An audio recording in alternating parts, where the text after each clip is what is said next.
하나님의 말씀이 어떤 상황에서 선포되었는지에 대해서 지난번에도 말씀을 드렸습니다. 이것을 잘 알지 못하면 우리의 믿음이 근본적인 문제가 있는 것을 발견하기가 어렵습니다. 믿음은 눈에 보여지는 것을 믿는 게 결코 아니라는 거예요.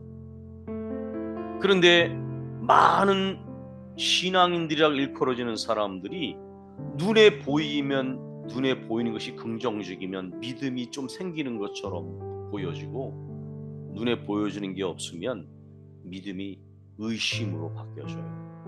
그런데 아까도 말씀을 드렸지만 하나님의 말씀이 어떤 상황에서 선포되고 기록되었는지를 알면 그것은 믿음이 아니라는 것을 알게 됩니다. 이 이사야서의 말씀도 그렇고, 특별히 에스겔서를 요즘에 새벽기도 때 보는데, 나라가 망해서 포로로 끌려간 백성에게 하나님이 그들을 돌려보낸다고 말씀하시고, 성전이 회복되어 생명수가 흘러내서 말씀하시고, 현실은 전혀 그렇지 않은 상황이에요. 현실은 아주 비참하고 비천하고 절망이고 깜깜한 밤이고 두려움과 공포와 슬픔이 지배하는데, 거기다 대고 희망을 얘기하고 평안을 선포하고 기쁨을 이야기하는 것, 그게 바로 말씀이에요. 그 말씀을 믿고, 그리고 감정을 이겨내고 상황을 이겨내는 거예요. 저 오늘 아침에 새벽에도 그런 얘기 드렸잖아요. 사람이 하루에도 수만 가지 생각이 마음속에 떠들고 감정이 떠도는데, 거기에서 흘려보내야 될 생각과 감정과 붙잡아야 될 생각, 감정을 구분하지 못하면 사람이 병이 들고 인생이 망가진다고요. 과거의 부정적인 어떤 실패, 상처, 그리고 미래 오지 않은 일에 대한 염려, 집착하는 거, 그런 모든 것들이 신앙과 삶을 병들게 만듭니다.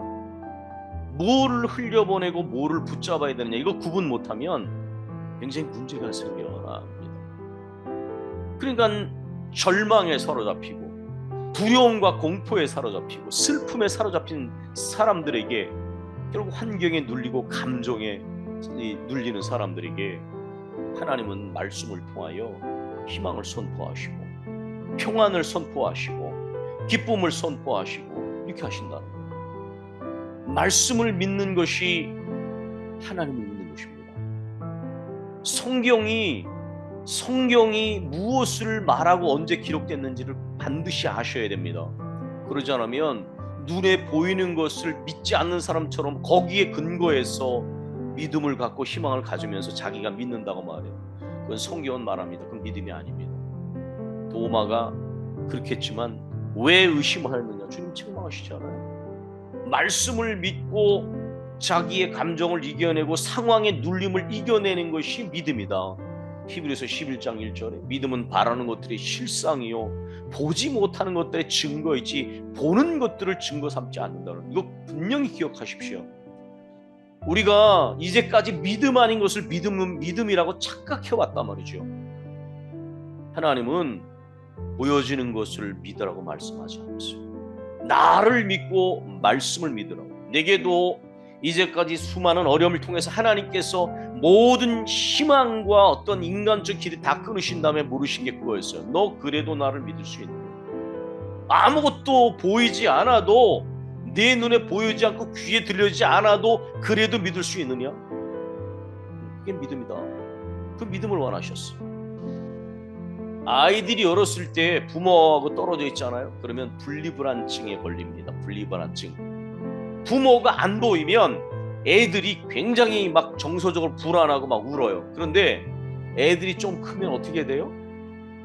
부모가 안 보여도 부모가 없다고 생각하지 않아요. 부모가 때가 되면 돌아올 걸 알고, 부모가 여전히 나와 함께는 안다고. 그런데 아이가 되면 그렇지 못하죠. 이게 아주 때를 쓰면서 안 떨어지잖아. 그러니까 그 분리불안증은 알지 못하고 믿지 못하니까.